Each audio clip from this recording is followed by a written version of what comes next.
No ar, mais um episódio do podcast Mineral. Aqui, o assunto é mineração. Olá, eu sou o Disney de Paula, estamos começando mais um podcast Mineral, podcast que explora o mundo da mineração. Pois é, Disney, eu sou a Rafaela Padilha. Estamos aqui em mais uma semana do nosso podcast Mineral para uma conversa com o maior expoente atual da mineração brasileira. Mas antes de revelar o nome do nosso entrevistado, vamos aos nossos apoiadores. Os nossos apoiadores são FECOMIN, Federação das Cooperativas de Mineração do Estado de Mato Grosso, a Camisbra, Centro de Apoio da Mineração Sustentável e ainda o Instituto Somos do Minério. Pois é, Disney, e hoje a gente vai fazer uma coisa diferente. Ao invés de apresentar o currículo do nosso entrevistado, né, que já vamos revelar quem é o deputado federal Zé Silva, de Solidariedade de Minas Gerais, a gente vai fazer com que ele se apresente pra gente. Contar um pouquinho da sua vida, sua trajetória. Ô Disney, uma alegria, você e Rafaela. Ontem nós tivemos um dia intenso aqui no norte do estado do Mato Grosso e fiquei muito feliz de poder retornar ao estado. Eu sou mineiro do Triângulo Mineiro, tenho uma história de vida toda ligada à agricultura. Eu nasci, criei na roça e fiz agronomia, trabalhei na Emater de Minas durante mais de 30 anos e o grande desafio é de transpor a barreira de ser técnico e ir para a política. Foi através do hoje atual ministro do Tribunal de Contas da União, professor Anastasia, que foi secretário de Planejamento, vice-governador, governador de Minas, senador, que eu fui para a política. E foi exatamente porque eu percebi que na política que a gente muda a vida das pessoas. E a vida toda, a causa que me levou para a política foi porque o Brasil fez a opção por um modelo de desenvolvimento equivocado. Se a gente imaginar, a melhor escola é na cidade, calçamento é na cidade, a energia elétrica é na cidade, como diz lá na roça. Quando chegou até a modernidade da tal da internet primeiro na cidade, então nós da roça, do campo, foi ficando com o que sobra. Então o desafio que eu fui para a política é para garantir que o campo tem as mesmas conquistas da cidade. E hoje a gente vive o inverso, né? E aí hoje cheguei lá no Congresso Nacional, na Câmara dos Deputados, estou no 4º mandato. Eu fui ampliando essas bandeiras de trabalho e sempre naquela tese de defender causas que mudam a vida das pessoas. Não é só fazer um favor para uma pessoa, para um eleitor, uma cidade ou para um distrito ou para o estado mesmo, né? E foi assim que eu ampliei para... Eu, inclusive, criei e presidi a Comissão de Obras Paradas. Publiquei em 2019 um livro, um modesto livro, mas mostrando as causas que as mais de 14 mil obras paradas estavam no Brasil. Passei do lado aqui vendo as obras de logística, né? Aqui, Copa do Mundo. Da Copa do Mundo, dos 12 estádios, né? Aí eu falo, o Brasil perdeu de quanto para a Alemanha? Perdeu de 7, perdeu não sei de quanto. Não, perdeu foi de 500, né? Porque dos 12 estádios, como aqui aconteceu, só um que foi concluído. E depois tem uma pauta que eu atuo fortemente, desde a Eco 92, 2015 para cá, todas as conferências mundiais do clima, sobre as mudanças climáticas, né, e que quem não acreditava chegou. E presidi a Comissão de Brumadinho durante 4 anos, depois da tragédia lá de Brumadinho, e aí eu resolvi que eu precisava dar essa contribuição ao nosso país. Chamei um grupo de parlamentares corajosos e decidimos criar a Frente Parlamentar pela Mineração Sustentável. É o que me traz aqui. As outras vezes, né, na época do saudoso Jonas Pinheiro e tantas outras figuras emblemáticas aí da assistência técnica do agronegócio, eu estive aqui tratando do agro. Agora, ontem vim aqui para levar na bagagem aqui desafios, mas também boas práticas do garimpo legal. O senhor conheceu um modelo de gestão de uma cooperativa que hoje é exemplo para o Brasil. E o que o senhor leva na mala depois dessa visita? Bem, e as pessoas que com certeza nos acompanham no Brasil inteiro, Rafaela, a imagem que a mineração tem, o garimpo, ela não é verdadeira. A gente falava ontem, nessa nossa caminhada com o pé na estrada, como eu chamo lá nas Minas Gerais, muita similaridade com o agro. Eu tenho leis importantes de regularização fundiária, tem leis de premiar os produtores que preservam o meio ambiente. E aí, o que acontece na mineração, acontece também no agro, é de que uma pequena parcela que faz ao arrepio da lei, que não representa a mineração, não representa o garimpo legal, não representa o agro, acha que todos são iguais. Então, eu estou levando na bagagem aqui muitos desafios ainda, mas levo aqui boas práticas, que é o principal objetivo da Frente Parlamentar, para mostrar que é possível fazer a mineração impactando o mínimo possível o meio ambiente, depois de fazer o impacto, aproveitar as riquezas. E aí, Rafaela, eu estou procurando assim, mudar, inclusive, a terminologia, porque a palavra, ela dita com convicção, ela é muito forte. Então, não é explorar os minérios, mas é aproveitar, porque é uma riqueza. A riqueza se aproveita. Quando explora, parece que é alguém que tem mais força do que um que tem menos força, é alguém explorar alguém. Não, nós vamos aproveitar, fazer o aproveitamento mineral. Então, eu levo aqui uma lição importante para a pauta, que é a principal da Frente Parlamentar da Mineração Sustentável, o diferencial que a cooperativa faz para garantir o garimpo legal. E aí as pessoas que nos acompanham, eu convidaria a conhecer como que é feito esse aproveitamento do garimpo de forma legalizada. Então, a cooperativa ela se encarrega de cuidar ali das regras, dos critérios, para fazer dentro da legalidade, respeitando ali as regras ambientais, né? A segunda lição, então a primeira, assim, eu levo com toda tranquilidade para o Congresso Nacional, para a Câmara dos Deputados, a Frente Parlamentar, pessoal, que são 212 entre deputados e senadores, né? É uma frente mista, né? É uma frente mista. Vou destacar aqui o deputado Fábio, né, que foi um dos fundadores comigo lá na Frente Parlamentar, Fábio um grande Garcia, parceiro. que hoje é secretário-chefe da Casa Civil do Estado do Mato Grosso. Exatamente, é o diretor da frente da região Centro-Oeste. O segundo, que uma coisa também é você falar que depois de fazer o aproveitamento minerário, e sabemos que mineração diferente do agro não tem duas safras, por isso que tem que tomar todo esse cuidado, é possível você recompor aquela área. Então, ontem eu pude ver na prática, mesmo sabendo que a imagem, né, a fotografia... O impacto visual é muito ruim. O impacto visual é muito forte. E quando você mostra só o impacto visual na fotografia, num vídeo ou na imprensa, e a imprensa é para isso mesmo, é para mostrar. Só que eu tenho colocado que todos os setores da população brasileira têm que ter muita responsabilidade, né? Então, quando você chega, você vê aquele aproveitamento minerário, o impacto é muito forte, mas depois, quando você desloca alguns metros ou quilômetros, para você ver onde a área foi recomposta, com soja, com lavoura ou com pastagens, né? No final, podemos dar uma dica aí como agrônomo, né? Com mais de 30 anos de profissão, que eu já deixei esse desafio, né? Legal. Um terceiro ponto, né? Eu pude presenciar que é possível também que a cooperativa ela garanta que o ouro legal ele precisa de autorização da cooperativa. Eu fui num ponto, pessoal, acompanhar nossas redes sociais aí, eu fui num ponto de compra de ouro, vou chamar num ponto, né? Onde compra o ouro. Posto de compra. Né? Posto de compra de ouro, né? E vi que chega alguém para vender o ouro que ele aproveitou, essa riqueza, entra primeiro lá num sistema que é integrado com o sistema da cooperativa, confere se esse vendedor do ouro, se ele é cooperado, se ele está adequado de acordo com a legislação, aí que está autorizado. Quando autoriza, é feita uma nota fiscal eletrônica e é creditado o dinheiro na conta desse garimpeiro. Já sai uma parte para a CEFEM, que é uma contribuição financeira da exploração minerária, que só eles já dariam um programa, mas que 5.001 municípios recebem. Uma parte do IOF, que é uma parte significativa, o fortalecimento da cooperativa. Então, mostra que esse ouro é legal. Aí vem um outro desafio, né? Qual que é? Vou falar de alguns desafios. Esse ouro legal, como é que nós vamos fazer para ele não misturar com o ouro ilegal? Que não é, quando falar de garimpo, nós estamos falando do garimpo legal. O que não é legal é crime, né?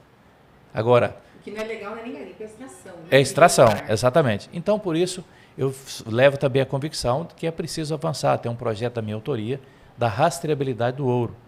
E vi também o anseio dos cooperados, né, da direção da cooperativa, de ter essa rastreabilidade, porque com certeza o presidente Gilson, que eu quero quero cumprimentar em nome dele toda a cooperativa, dizendo o seguinte: deputado, é preciso que a frente nos ajude para que esse ouro que sai do garimpo, que é o ouro legal, que não é ouro de extração, ele reduz o impacto da cadeia produtiva, ele mistura esses dois produtos. Então, por isso que é importante ter rastreabilidade. E o outro desafio muito forte o governo federal tem duas responsabilidades que são imensas, né? Uma delas, Disney, é de criar um conjunto de políticas públicas. E aí eu vou, mais uma vez, fazer essa sinergia com o agro. Como tem o Pronaf. Então, o Estado, primeiro, ao invés de chegar e falar que todos que estão fazendo também o aproveitar, como é que chama, a extração, será se ele legalizou, o governo deu condição a ele de legalizar? Então, é preciso o governo criar condição, dar um tempo, né, criar essas regras, entrar com financiamento. Aí eu visitei, inclusive, a integração da cadeia produtiva, visitei um local onde é produzido os equipamentos, ele recebe aqueles equipamentos utilizados de ferro, feito ali a reciclagem, feito o aproveitamento. Então, essa cadeia produtiva toda, ela é muito importante. Então, esse desafio de ter esse fomento é exatamente para que, às vezes, quem está fazendo a extração não é porque não quer, como aconteceu no agro. Tem famílias que foram para a região norte do Brasil, está na 4ª geração e não teve oportunidade porque o governo ficou ausente. Então, além de criar esse conjunto de políticas públicas para apoiar a mineração de pequeno porte, que eu estou chamando de mineração artesanal, é necessário também fortalecer a Agência Nacional de Mineração. Ela cria esse conjunto. Então, eu saio daqui com esse tanto de boas práticas que podem virar projetos, políticas públicas e com esses desafios para, junto com meus colegas lá do Congresso Nacional, a gente cumprir o nosso papel de garantir dignidade a quem tem o trabalho do aproveitamento minerário, dignidade de quem trabalha e acredita num país que é um país gigante como o nosso. A gente só esqueceu de falar o nome da cooperativa, que é a COGAVEP, a Cooperativa de Garimpeiros do Vale do Rio Peixoto, com sede em Peixoto de Azevedo e que agrega 8 municípios daquela região, com mais de 7.000 garimpeiros em atividade, 195 PLGs, né, que eles trabalham nesse momento. E detalhe, sozinha, a COGAVEP gera 4% do ouro produzido no Brasil. Quer dizer, é referência, né, deputado? É importante, né, e aproveitar para agradecer e cumprimentar lá o vice-prefeito, prefeito de Peixoto de Azevedo, de Matupá, que estiveram conosco lá, os vereadores. É isso, toda a população, né, teve presente de cooperativas do Pará, de outras regiões aqui do Mato Grosso, que andaram 1.000 quilômetros para nos encontrar, vendo o quanto que é importante esse setor, que é fundamental. Você veja, uma cooperativa produz 4% do ouro produzido no Brasil. Então, cumprimentar a cooperativa, em nome como eu disse, do presidente Gilson e toda a equipe lá da cooperativa. E essa região, quando a gente fala do norte do Mato Grosso, o Brasil imagina, e claro que é o coração do agronegócio brasileiro, é a região centro-oeste brasileira. Aí você pensa na castanha do Brasil, você pensa na Guaraná, pensa em todas as atividades, mas as pessoas talvez nunca imaginam a pujança que tem a mineração, especialmente o garimpo aqui nessa região. Faz parte, remonta a história, né? E por isso eu levo essas boas práticas que são fundamentais e também esses desafios que com certeza fazem parte da pauta de trabalho da Frente Parlamentar. Agora a gente não pode deixar de falar, presidente, que é uma bandeira difícil de carregar. Quando fala de pequena mineração, da mineração artesanal, até pelo momento que a gente vive com esse novo governo aí apertando a fiscalização, queimando máquinas através do garimpo ilegal. E isso se mistura, né, do garimpo legal com garimpo ilegal, quando se vê na grande mídia. E o senhor esteve aqui, visitou, conheceu a realidade da mineração legal, de como que ela é feita e como ela pode transformar a vida de uma região, como é o caso da região norte de Mato Grosso. Agora, quando as pessoas ouvem falar de mineração, não tem uma visão muito boa. E fica um desafio. Como levantar essa bandeira? Só para complementar aqui, assim, a gente falou muito sobre a grande mídia, né? O senhor falou, a mídia faz e tem que fazer. Mas, assim, a mídia conhece muito pouco da mineração, né? Assim, são matérias feitas de dentro de redações. E conhece, né, a grande mineração. E a grande mineração. A pequena mineração, assim, existe a extração ilegal, isso é inquestionável, mas existem cases de sucesso e que movimentam municípios, que movimentam vidas, né? Vida de pessoas de baixa renda e tudo, e que não é visto, e que não tem visibilidade. O que está faltando?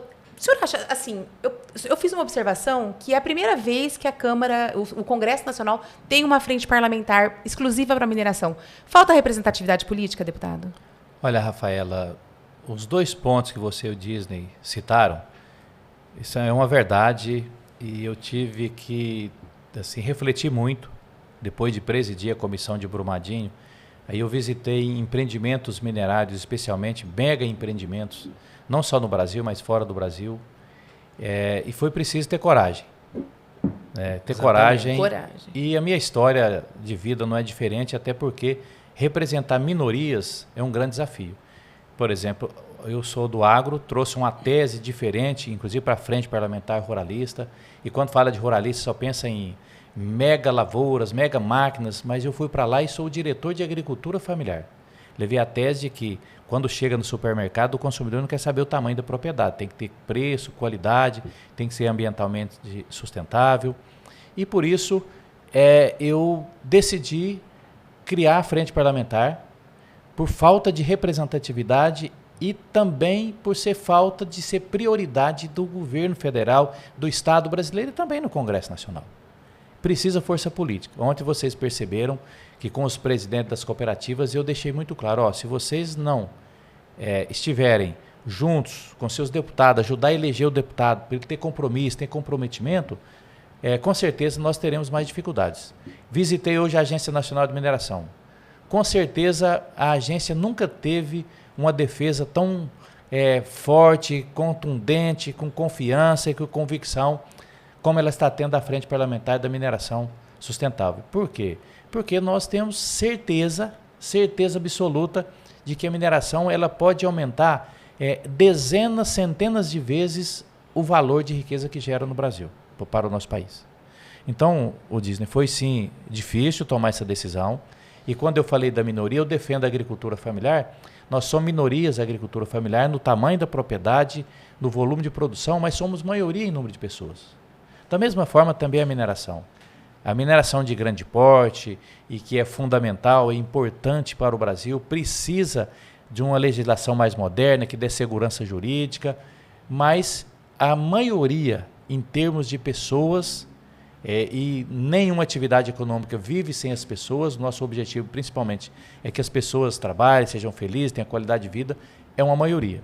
Então, a Frente Parlamentar ela tem essa postura de ter a mineração como uma defesa de Estado, e eu tenho sido muito, em cada uma das oportunidades, deixado muito claro, olha, teve que ser um ato corajoso de criar a Frente Parlamentar, um ato corajoso dos colegas que estamos juntos lá, até porque a mineração não encanta o eleitorado, né? É diferente de, sei lá, ir para as redes sociais, fazer dancinha, fazer discurso bonito e sair correndo. Fácil, né? Esse discurso fácil. O Brasil precisa sair dessa polarização e desses discursos de redes sociais que faz uma dancinha, faz uma mímica lá. Nós precisamos de parlamentares e de causas que mudam a vida das pessoas. Durante a eleição, eu até teve uma professora de um departamento de ciências políticas de uma grande universidade, e eu até já procurei, ela disse que parlamentares que têm defesa de causas como a mineração, causa de Estado da agricultura familiar, do agro, teriam dificuldade de ser bem votados. Aí eu perguntei, pois é, professora, eu vou ter que ir para uma escola, aprender a fazer dancinha, fazer mímica, ensaiar para ser um ator, faz um discursozinho já com a lacuna para encher com a imagem, ou eu vou ter ali a convicção do discurso duro, com raiva forte, porque eu sei que eu estou defendendo quem me elegeu lá na ponta, lá no grotão onde o Brasil acontece. Então, eu não vou abrir mão disso. Então, por isso, Odine, foi muito corajoso realmente nós criarmos essa frente parlamentar, mas cada dia que passa eu vejo que os resultados estão sendo combustível para a gente continuar. Eu quero parabenizar o senhor, porque assim, o que está acontecendo? Nos dias de hoje, os parlamentares eles têm medo de vincular a sua imagem a questões polêmicas. Né? Assim, como era no agro há 20 anos atrás, que o senhor foi um dos precursores, que conseguiu fazer a virada de chave, hoje está acontecendo com a mineração. Nós temos aqui, por exemplo, um depoimento do secretário de Estado que falou que a mineração tem potencial para se tornar a maior economia do Estado de Mato Grosso. Mas e o que falta para a gente? estudos científicos, né? Eu queria que o senhor falasse sobre essa questão. Como é que está o estudo do potencial científico da mineração no Brasil? Bom, esse também é um grande desafio. Aí eu vou lá para a minha região do Vale do Jequitinhonha, Minas Gerais. Uma das regiões que precisa resolver o desafio climático. Lá a certeza que a gente tem que se chover, chove pouco. Atualmente, centenas de caminhões-pipa ainda estão levando água nas comunidades rurais, porque não tem água, e água é vida. E nosso subsolo é riquíssimo, talvez uma das regiões mais ricas do mundo do combustível do futuro, que é o lítio. Mas como o Brasil conhece só 4% do seu subsolo, das riquezas minerais que nós temos, então não tem jeito de fazer planejamento. Então, Rafaela, quando eu falo de ter políticas públicas, é o governo ter mais conhecimento do nosso subsolo para saber onde tem ouro, onde tem diamante, onde tem minério de ferro, centenas de minerais, de riquezas minerais que nós temos, e fazer um planejamento e reduzir as desigualdades, planejar as nossas universidades. Você vê lá no Vale do Jequitinhonha, agora é o Vale Verde, é o Vale do Lítio, o Vale do Combustível do Futuro. Aí grande parte da mão de obra que é melhor remunerada tem que vir de outras regiões, porque lá não foi possível investir. O nosso sertanejo lá da agricultura familiar, que às vezes as mulheres estão lá, ficam viúvas de marido vivo, porque eles têm que migrar para o Triângulo Mineiro, sul de Minas, para São Paulo, para trabalhar. Então, Rafaela, é imprescindível o Brasil investir em ciência. Todas as tragédias, todos os desafios da humanidade foram resolvidos pela ciência. E não vai ser diferente assim na mineração. Então, por isso, eu tenho muita convicção de que nós não precisaremos deixar de ser deputados, senadores, parlamentares que defendem bandeiras como essa, mesmo que elas não venham não encantar, porque você falou a imagem, fala do aproveitamento minerário, ela não é imagem total. Claro, ela impacta o meio ambiente, vem ali, sabe, tem máquinas pesadas, faz aquela intervenção, volta e recompõe. Só que tem países mais velhos do que o Brasil, e eu me recorro sempre à ciência, à universidade, à academia. Por exemplo, tem um livro que chama Mineração, Dádiva ou Maldição, onde uma pesquisadora ela comparou municípios do Canadá com municípios brasileiros. Os municípios do Canadá com o mesmo perfil estão entre os municípios mais felizes do mundo. Por que o Brasil não consegue? Assim, não, por que o Brasil ainda não fez? Que conseguiu, eu tenho certeza que nós conseguiremos. É por isso que eu topei o desafio de, junto com deputados e senadores, assumir essa bandeira, né? Que, como eu disse, ela não encanta o eleitor, mas ela vai ter que encantar, porque as pessoas... O Brasil precisa evoluir, precisa amadurecer a nossa democracia. Mas o que falta para o brasileiro também ter esse mesmo perfil do Canadá? Olha, o que nós estamos fazendo aqui já é um grande passo. Eu não precisar, às vezes, ir para a maior rede de rádio e de televisão do Brasil, mas eu conversar com o cidadão. Perfeito. A imprensa tem um papel fundamental. Nenhum país com democracia, que desenvolve, que é um país livre, ele vai, se não tiver uma imprensa, e hoje, com certeza, a imprensa está cuidando desse papel fundamental. No início, a Frente Parlamentar tem 7 meses, ela já é uma força no Congresso Nacional. No começo, menos de 30% das pessoas acreditavam que era possível ter mineração sustentável. Hoje já passa de 42%. Então imagina um futuro do ano que vem, daqui mais 7 meses, depois mais 7, né? Com certeza, com o apoio de vocês, esse debate aberto, sincero, com muita transparência, ele vai ajudar a gente a fazer isso. E o setor também tomou essa decisão. Nós temos parceiro que estava o IBGM, né? O Instituto Brasileiro de Gemas e Metais Preciosos, né? Instituto Brasileiro da Mineração, que tem 42 anos, né? Cada dia que mais ele conhece a mineração de médio e pequeno porte. O BNDES está disposto. Semana passada eu recebi o PNUMA, que é o Programa das Nações Unidas para o Meio Ambiente, e estará vindo, inclusive, conhecer a COGAGEP. Não sei se você dá essa notícia de primeira mão, né? Olha, legal. A ONU vai vir conhecer a COGAGEP. Vai o PNUMA, que chama Programa Nacional das Nações, Programa das Nações Unidas para o Meio Ambiente. Vai vir conhecer a COGAGEP. COGAVEP. Lá em Peixoto. Olha só. Lá em Peixoto. Mato Grosso dando mais um bom exemplo. O presidente Gil já está, inclusive, já nessa sinergia. Talvez poderá até contar para nós depois essa data, né? Então, esse conjunto todo, com certeza, nós vamos,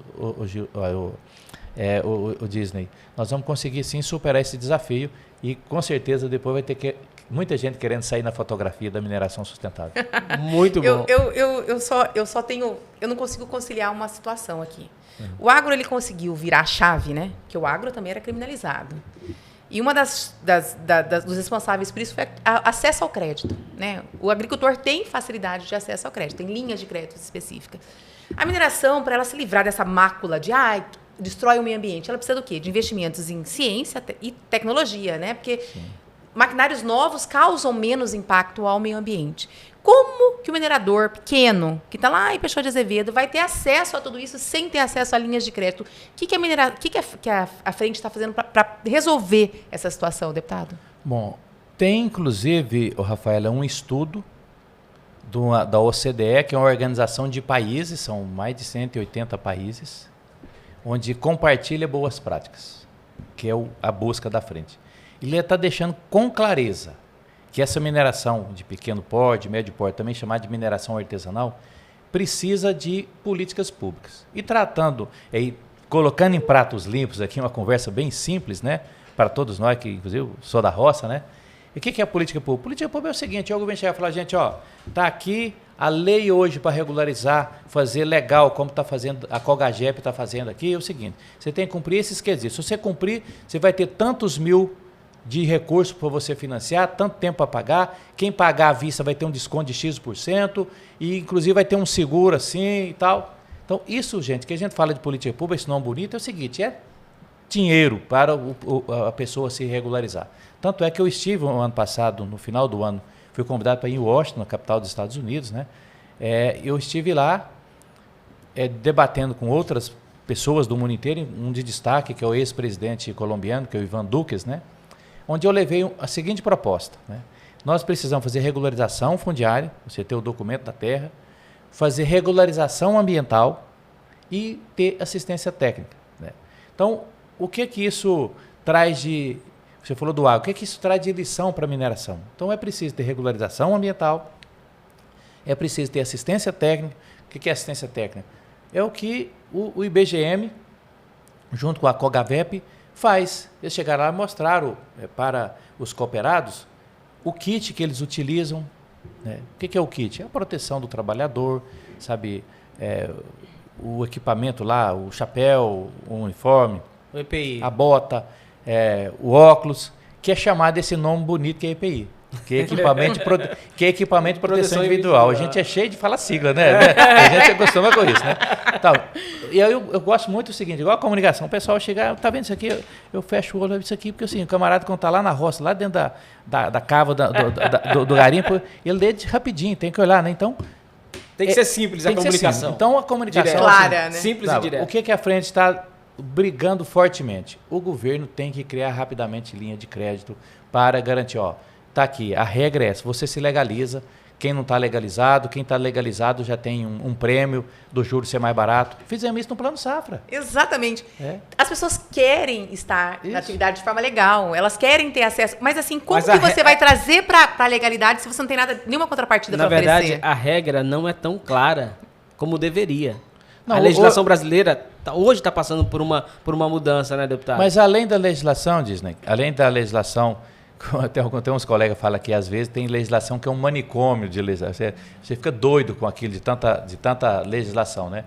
Mas essa legislação, além dela, é preciso ter o recurso, o financiamento. Para que tem os impostos que a gente paga? A mineração, gente, quantos bilhões só de recursos para o governo federal, para os governos estaduais e para as prefeituras, só da contribuição da exploração, SFM, contribuição financeira da exploração minerária. Então, parte desse recurso pode vir para fazer esse financiamento, né? Eles sempre falam em questão de garantia de crédito, que o garimpeiro não tem garantia para dar para nenhuma instituição bancária. O ano passado, inclusive, teve uma lei que falava que a PLG poderia ser, né? A permissão de lava garimpeira poderia ser uma garantia, quer dizer, você vai lá pegar dinheiro emprestado, você não conseguiu quitar, você pode perder a sua permissão, você pode deixar de minerar, né? Mas assim não vai para frente. Você vê que as leis que tratam da mineração, elas empacam. Olha, e o governo precisa ter mais boa vontade, ela precisa ter boa vontade, não é ter boa vontade, tomar a decisão política de fazer isso, Eu visitei também, inclusive lá no meu estado tem uma mineração lá, de lítio, inclusive, que já tem 10 mulheres com microcrédito, como foi feito, inclusive, quem recebeu o prêmio Nobel da Paz, né, foi o indiano, né, Ban Ki-moon, né, o indiano que recebeu, ele criou um microcrédito para mulheres, e lá no Vale do Jequitinhonha já tem essa experiência exitosa de que as pessoas pagam. Então, o governo tem mecanismos de fazer essas garantias, por exemplo, fazer o crédito solidário, né? Ali dentro da cooperativa, a cooperativa ela é dos cooperados, né? Vamos dar prioridade, fortalecer o setor do cooperativismo. Estava presente conosco lá ontem, representante, o Eduardo, representando a Organização das Cooperativas do Brasil, né? Então, se o governo tomar a decisão, com certeza serão feitas linhas de crédito com sustentabilidade, e o Brasil só tem a ganhar. E falando de garantia, o garimpeiro até hoje não tem garantia previdenciária. E esse foi um dos assuntos cobrados do senhor durante essa visita à COGAVEP. Hoje, segundo informações, até números do Banco Mundial, o Brasil tem hoje cerca de 1 milhão de garimpeiros, entre quem trabalha legal e ilegal. Então é uma população significante que não tem esse amparo. O que a Frente Parlamentar pode fazer para dar esse amparo? Olha, um dos desafios que eu estou levando na bagagem é esse da garantia previdenciária, né? Vamos ser da aposentadoria do garimpeiro, né? Ele, a sua esposa, quem está fazendo ali todo esse trabalho. Nós da agricultura, especialmente o agricultor familiar, ele é um segurado especial da Previdência. Então, ele não, mesmo que ele não contribui pagando, descontando, ele não tem uma folha de pagamento, ele não é assalariado, que é arrecadado do país, um percentual é destinado para a Previdência. Então, nós temos que criar esse mecanismo. E aí, de onde vai sair, quem tem que decidir é o governo. Não é o trabalhador, o garimpeiro lá, que tem que decidir de onde vai sair esse dinheiro. Com certeza não é pagando mais impostos, né? Mas é realocando melhor os impostos que nós já pagamos. O Brasil tem uma das maiores cargas tributárias do mundo e de países dos mais desenvolvidos, e temos serviços de países muito menos desenvolvidos que o Brasil. Então, com certeza é uma bandeira importante. O deputado Fábio Garcia foi senador, nós sabemos, na época ele apresentou inclusive um projeto de lei, e quando ele sai do Senado e foi para a Câmara, esse projeto é arquivado lá no Senado. Então, já é uma iniciativa, inclusive, de um parlamentar, meu amigo, mato-grossense, ele é da direção da frente, está afastado só, é diretor da região Centro-Oeste, né? Mas nós levamos, sim, isso é um dos grandes desafios que o Brasil precisa resolver. A frente parlamentar tem mais 3 representantes do Mato Grosso, né, deputado? Sim, nós temos a Coronel Fernanda, o deputado Abílio Brunini e a senadora Margarete Busetti. Exatamente, né? Então nós somos bem representados, né, Disney? Eles só precisam dar a cara, na verdade é essa. Vamos lá. Deveriam ter acompanhado o deputado aqui na visita. A gente sabe que tem outras agendas, mas a gente precisa que eles sejam mais atuantes na mineração do Mato Grosso. Deu o meu recado. Deu o recado. Deputado, e com relação à diversificação econômica nesses municípios de economia que tem basicamente a mineração comum? Bem, um dos problemas da mineração, e a Frente Parlamentar colocou isso também na sua pauta de trabalho, é o que nós chamamos de minerodependência.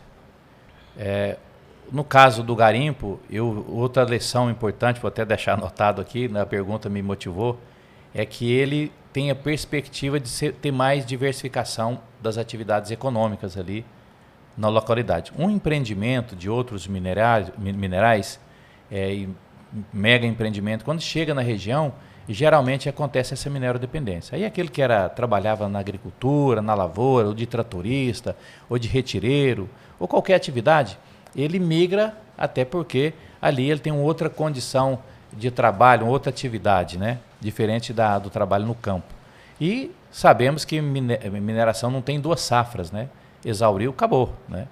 Então, por isso, nós estamos propondo e já está tramitando um projeto que é da minha autoria, como presidente da Comissão de Brumadinho, apresentando diversos projetos de leis lá, para criar um fundo de sustentabilidade. O que é esse fundo?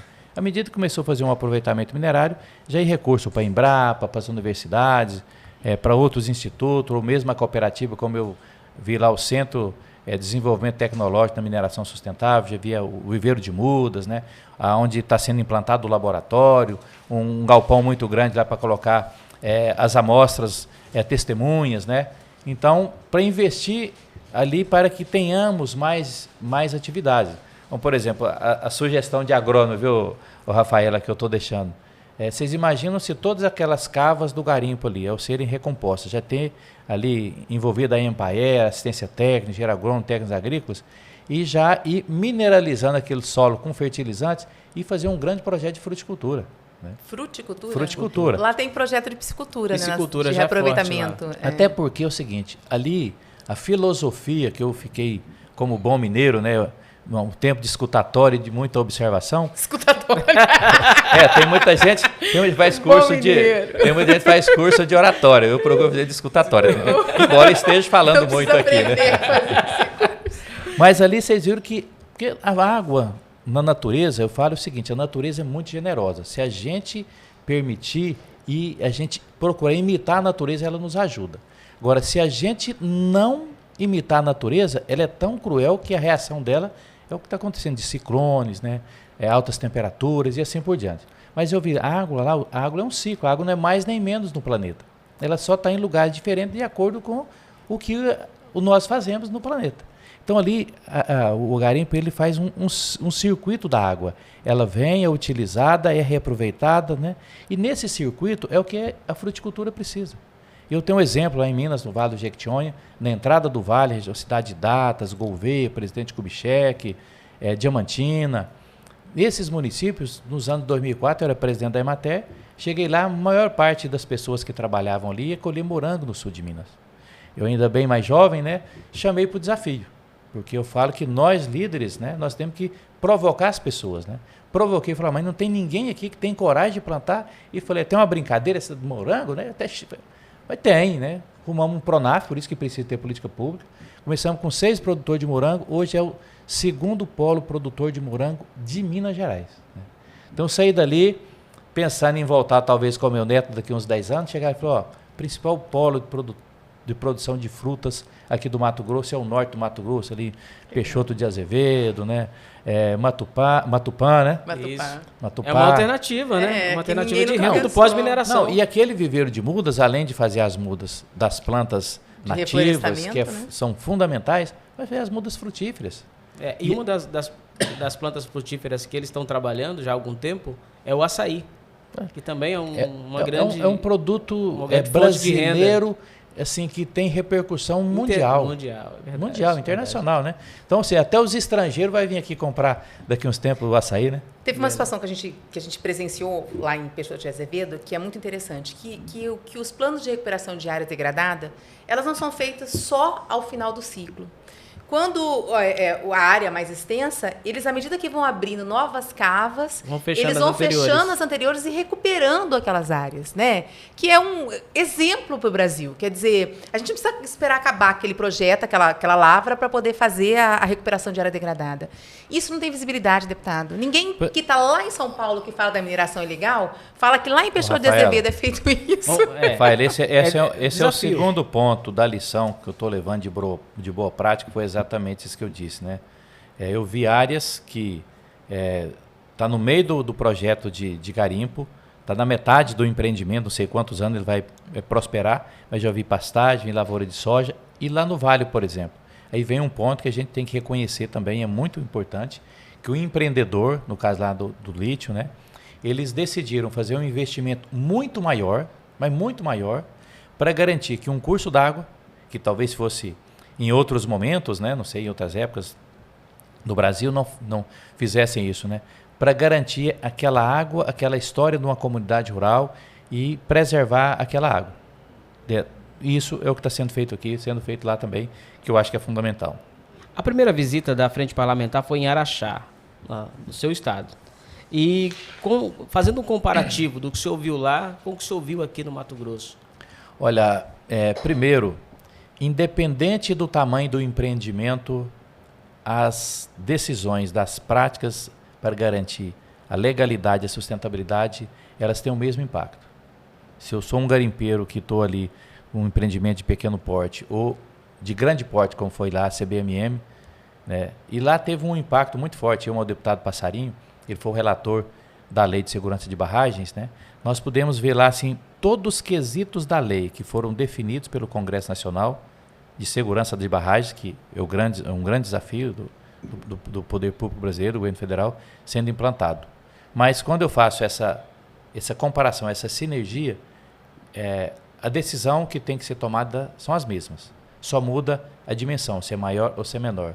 Mas para a natureza elas têm o mesmo resultado, de dizer que é legal e sustentável.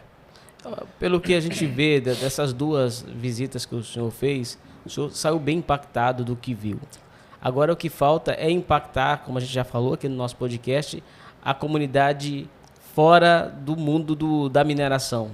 Entender que a mineração de pequena escala tem sido trabalhada de forma sustentável, correta, com preocupação com o meio ambiente, que isso é um desafio que o agro já passou e que a mineração precisa enfrentar seriamente.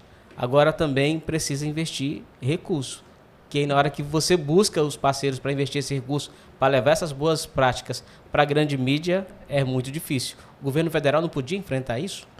Olha, eu até hoje não entendo por que o governo federal ainda não fez. E não estou aqui sentenciando o governo que começou agora, o governo anterior.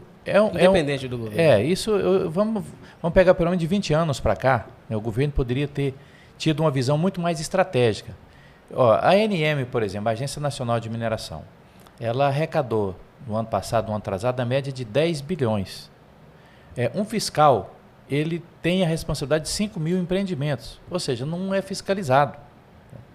Se aumentar por fiscal, a estimativa é de aumentar 100 milhões de arrecadação, porque ele vai garantir, e aí eu não sei qual que é o quesito que pautou isso, uma informação da própria Agência Nacional de Mineração, que nos repassou, e por que o governo não decide e não faz? Não é falta de recurso, não é falta de orçamento, tanto é que essa semana, foi na terça-feira, eu estive na reunião do Colégio de Líderes, e teve uma reunião do Congresso Nacional, que é a Câmara e o Senado, que acontece o seguinte, quem está acompanhando, como que é o regimento, né, a regra do Congresso é o seguinte, a gente faz uma lei aprovada na Câmara, no Senado e vai para o presidente sancionar, publicar aquela lei. Ele vai lá e fala, essa parte da lei eu não concordo, e chama veta aquilo lá. Volta para o Congresso para a gente derrubar, se a gente derrubar vira lei e pronto, não tem discussão. E tem 2 vetos lá que o ex-presidente Bolsonaro fez, um, e o presidente Lula fez o outro, né? Então os 2 estão empatados. Tá igual o jogo que aconteceu do Palmeiras foi para os pênaltis, né? Agora nós temos que ganhar nos pênaltis, né?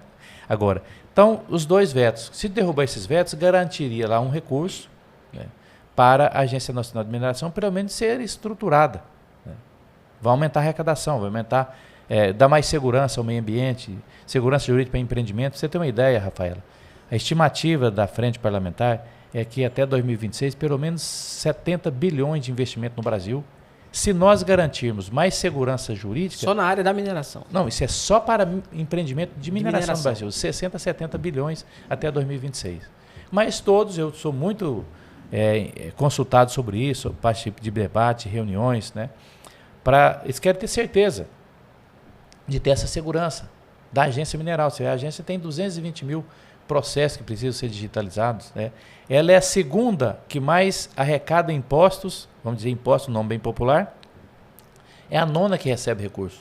Então não tem um equilíbrio. Não é porque o governo não tem dinheiro, ela arrecada. É por lei, teria que repassar 7% dessa contribuição financeira da exploração minerária, que é a CEFEM. E não repassa há muito tempo? Eu acho que não vai chegar a 1% quando somar, fechar o caixa no final do ano agora. Tá, mas assim, a gente tem que fazer uma análise mais profunda disso. Eu penso assim, o setor está conseguindo se mostrar agora, dar as caras à mineração no Brasil inteiro, com a autorregulação. Né? Assim, ele está agindo na inércia do governo. Assim, os governos estaduais, assim, não é a gente não pode falar só do governo federal, porque existem outras esferas. Né? O governo aqui embaixo não se move também. Aí o setor começa a se autorregular, a se movimentar para que haja essa cobrança no governo. Mas, assim, o setor mineral, ele é muito... Ele não age, ele está começando a agir há pouco tempo, né? Assim, ele não se autorregula, ele não faz cobrança, ele não elege deputados, ele não sabe, ele precisa acordar para a importância que ele tem para a economia brasileira. Não tem representatividade política. Porque assim, não, e ele mesmo organizacional, porque assim, o agro, ele não começou com representatividade política, ele teve representatividade política quando as pessoas entenderam a importância que ele tem para a economia do Brasil. E a mineração, você não vê isso, né? As pessoas não reconhecem a importância. Lá em Peixoto, só para a gente ter uma ideia, anualmente a Cogavep joga 1,2 bilhão na economia, na região, do extremo norte de Mato Grosso. É uma quantidade significativa. Em 8 municípios. Assim, claro que com foco mais ali em Peixoto, Matupá e tal. Mas, assim, de qualquer forma, o setor não conhece isso, não se organiza, não sabe, não lança deputados, não pressiona por leis, por bancadas. Rafaela, quando não se faz por amor, tem que fazer pela dor. E foi quando eu disse que depois das 2 tragédias de Mariana e Brumadinho, hoje eu já reconheço e sempre tenho destacado uma mudança de postura. A autorregulação, pessoal, é o seguinte, é quando um setor exigido da população, exigido de quem compra, fala, ó, se você me vender essa caneta aqui, com um pedaço de pedra aqui dentro, eu vou comprar. Se não tiver um pedaço de pedra, eu não compro. Ou seja, o setor está tendo que se adaptar. Se o governo não faz, eu vou fazer. Né? Isso é comum no mundo inteiro, a autorregulação. Né? Então, não estou dizendo que está fazendo, mas o setor bancário, financeiro, quem cuida de dinheiro, é um exemplo muito forte de autorregular. Se o governo faz, eles fazem rapidamente, porque o mundo exige.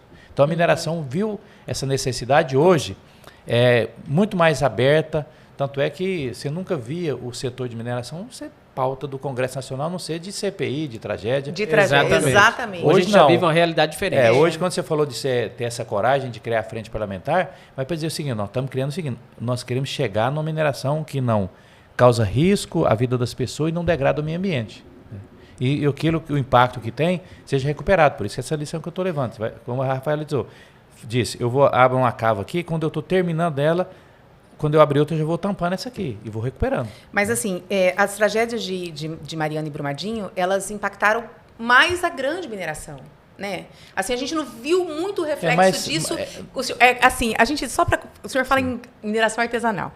A gente está falando para o pessoal que está lá do outro lado. Quando a gente fala em mineração artesanal, as pessoas estão lá do outro lado, estão pensando numa bateia, no uso de mercúrio jogado no rio. Gente, não é isso. Isso não existe mais. Não existe mais. A mineração de pequeno porte que a gente fala, ela usa a retroescavadeira para abrir as cavas, né? Porque diminui o impacto e diminui o impacto ambiental também. Evolução. Todo o mercúrio utilizado é feito no regime fechado, ou seja, não cai milímetro de mercúrio, 1 grama de mercúrio no rio. Isso o senhor pode ver lá também, na realidade.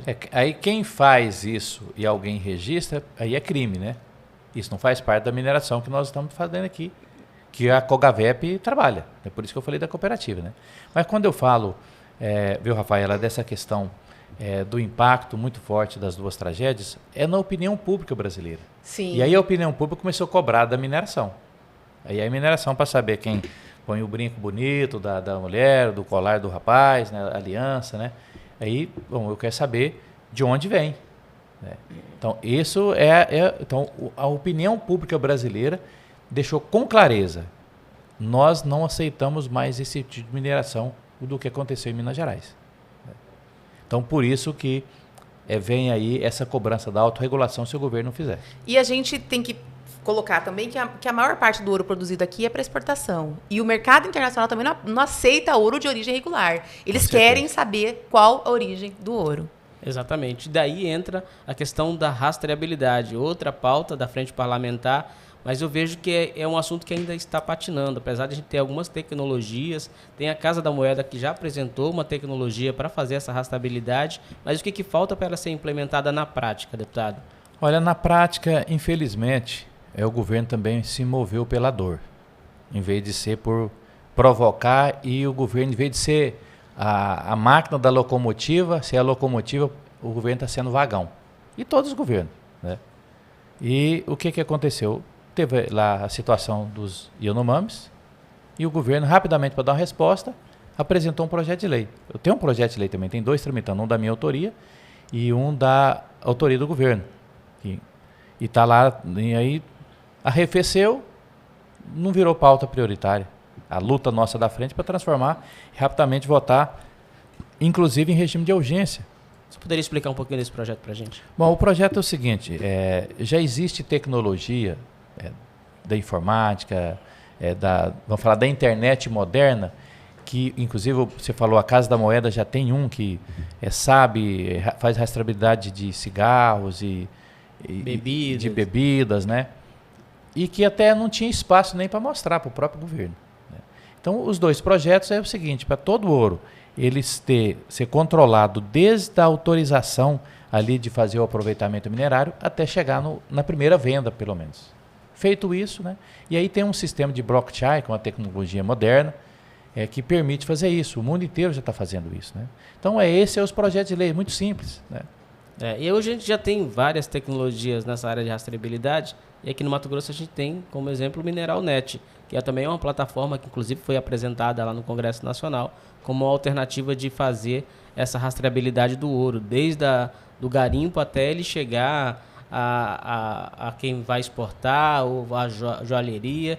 Então, até ele entrar no mercado, até de forma legalizada. Financeiro. Isso, exatamente. Então, tecnologia já tem, né? Já se falta não, e o governo não precisa prática. inventar. Você vê, teve a MineralNet, vieram tantas outras empresas privadas que têm esses sistemas, por que não integrar o da Casa da Moeda com esses sistemas, fazer do tipo de parceria? É o que a gente está falando da autorregulação, quer dizer, como existe cobrança do mercado, tanto nacional, que o IBGM está muito nessa luta, que é o Instituto Brasileiro de Gemas e Minérios, de certificação da origem do ouro. Né? Ela não quer... está sendo muito prejudicado, muito cobrado por organismos internacionais. Exatamente. E tem a questão dos consumidores internacionais, que são os nossos alvos, né, do ouro extraído. Então, assim, o que está acontecendo? O mercado está se autorregulando. Está implantando esse sistema para ele garantir para o fornecedor do IBGM ou para o fornecedor internacional... Que o ouro é legal. Que o ouro é legal. Exatamente. Mas não existe nenhuma obrigatoriedade do governo federal, por enquanto, né?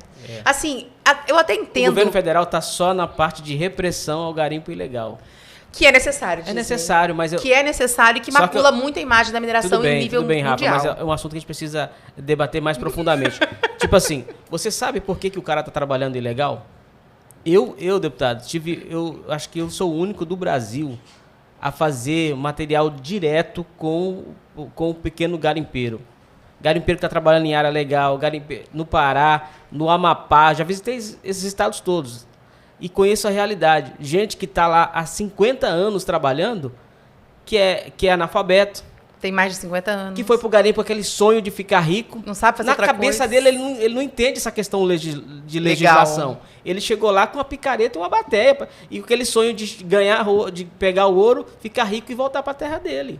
Então, essa cultura, o Brasil precisa conhecer. Ele foi empurrado para a ilegalidade. Foi empurrado. Aí a legalidade veio então, e não entendeu que ele já estava lá quando... Fazendo uma analogia, a gente pode fazer uma analogia com a agricultura. Quando Exatamente. Os agricultores lá do Nortão do Mato Grosso, que são hoje a potência nacional da agricultura, vieram lá do Paraná, do Rio Grande do Sul para plantar, eles foram empurrados, né? Desmataram. Década de 70. Desmataram tudo porque era orientação para evitar malária. Depois veio uma lei e falou: não, agora você vai ter que recompor tudo porque você não pode. É só 20% da sua área.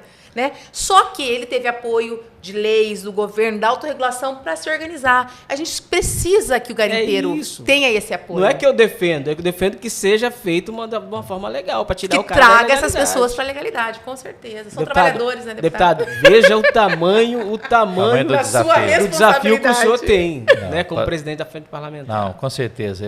Eu tenho muita serenidade para saber o tamanho do desafio. Por isso que, você vê, ao invés de eu estar lá no meu estado, visitando as bases, levando, inaugurando, entregando equipamentos agrícolas, inaugurando obras, mas muito mais do que ser um deputado só de Minas, eu tenho responsabilidade com o meu país. Né? Então, foi assim que eu aprendi. Eu fui para a política para ser um político que tem visão de Estado. Né? E pode ter certeza que eu não estou sozinho. Né? Lá eu tenho, como aqui do Estado eu disse, os deputados que estão conosco, mas são 212 deputados e senadores, né? E com certeza eu vou poder voltar aqui daqui a alguns tempos e a gente comemorar esse desafio que eu estou levando, a gente já colocar na bagagem das conquistas, né? Mas uma coisa eu tenho certeza, o senhor está escrevendo o seu nome na história da mineração como nenhum outro. Porque o que o senhor está fazendo hoje, ninguém teve coragem de fazer. Exatamente. E por isso que a gente falou no começo do programa, o maior expoente da mineração, político da mineração hoje é o senhor. Nós não temos... Por isso que a gente brigou tanto, né, Disney, para trazer o senhor até aqui no nosso programa. Não, eu agradeço muito aí essa oportunidade. Pode ter certeza que o sonho que eu tenho é que as gerações futuras depois possam aproveitar do legado, a gente ter uma mineração muito melhor do que a que está hoje. Viu? É o nosso sonho também, né, Disney? Deputado Zé Silva, foi uma satisfação receber o senhor aqui. A gente já vinha tentando esse bate-papo, de repente online, a gente sabe da agenda do senhor que é muito apertada, mas a gente aproveitou essa visita do senhor a Mato Grosso, trazer o senhor aqui. Eu quero agradecer ao senhor, a sua assessoria, que fez de tudo, o Humberto também, fez de tudo para o senhor estar aqui nesse nosso podcast para bater esse papo. Para a gente foi engrandecedor, enriquecedor e a gente sai fortalecido ainda mais desse bate-papo. Muito obrigado. Olha, Disney, você, Rafaela, se tem uma coisa que a gente aprende, né? Tem uma frase que fala: o caminho ensina quem caminha, né? E nessa caminhada que eu aprendi a gente ter gratidão, né? Então quero aqui agradecer essa oportunidade. Com certeza eu pude aprender um pouco, né? Inúmero o aprendizado que eu poderia ter e terei, se Deus quiser, na mineração, mas agradecer a cooperativa, a Cogavep, em nome do Gils, toda a equipe dele, o Humberto, que é esse expoente entre vocês, entre aqui as cooperativas de mineração e lá a frente parlamentar, agradecer a OCB que esteve lá presente, todas as lideranças que estavam conosco lá e seguir para as Minas Gerais daqui mais um pouco, mais à noite estarei lá, se Deus quiser. Vai comer um queijinho. Um bom queijo com café de qualidade. Queremos mais uma vez agradecer aos nossos patrocinadores, a FECOMIN, Federação das Cooperativas de Mineração do Estado de Mato Grosso, a Camisbra, Centro de Apoio da Mineração Sustentável e o Instituto Somos do Minério, que são os apoiadores do nosso podcast. E a gente não pode encerrar o nosso podcast, Rafa, sem brindar a presença do presidente da Frente Parlamentar aqui, deputado Zé Silva, com mineral, né? O mineral mais precioso que existe. Que sem ele a gente não vive. Não. Que é água. Água é vida. Água é vida. Muito obrigado. Um abraço. Abraço. Valeu.